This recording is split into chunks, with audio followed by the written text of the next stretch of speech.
कभी चप्पल टूट जाए तो लोग नया खरीद लेते हैं, लेकिन आज की चप्पल तो एक पूरी कहानी सुना रही है। एक बेटा, एक माँ और एक पुरानी चप्पल। वीडियो आखिर तक देखो, आंखें नम हो जाएंगी। एक गरीब नौजवान बाजार में चप्पल की दुकान पर खड़ा था।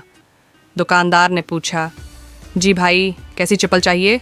वो नौजवान बोला, ऐसी होगी, हमने हमेशा की चप्पल बनाई है, जो सालों ना टूटे। दुकानदार ने हैरत से पूछा, ऐसा क्यों? नौजवान बोला, क्योंकि मेरी माँ ने चप्पल तब बदली थी जब उसके पाँव जख्मी हो गए थे।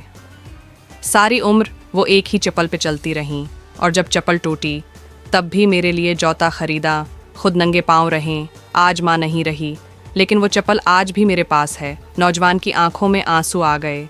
दुकानदार खामोश हो गया। उसने नौजवान से पैसे लिए बगैर एक मजबूत चप्पल निकाल कर दी। नौजवान हैरत से बोला, पैसे? दुकानदार बोला, तुमने मुझे माँ की कदर सिखाई है, ये चप्पल मेरी तरफ से। नौजवान वो चप्पल पकड़कर वापस पलटा। घर जाकर उसने माँ की पुरानी चप्पल को गौर से देखा। हर खिराश, हर निशान माँ की कुर्बानी की पहचान थी। वो चप्पल दीवार पर लटका दी। हमने माँ की कुर्बानी की पहचान थी, जैसे कोई यादगार हो। अगले दिन वो नौजवान अपने दोस्तों को ले आया दुकान पर। कहा, यहाँ इंसानियत भी बकती है, बस दिल होना चाहिए। दुकानदार मुस्कुरा दिया। माँ की मोहब्बत का नेम बदल कुछ नहीं, बस वो पुरानी चप्पल सारी ज़िंदगी का सबक दे गई। अगर आपके पास आज भी माँ है तो उसके कदमों को चूम लो, क्योंकि कल शायद सिर्फ चप्पल रह जाए, माँ ना हो।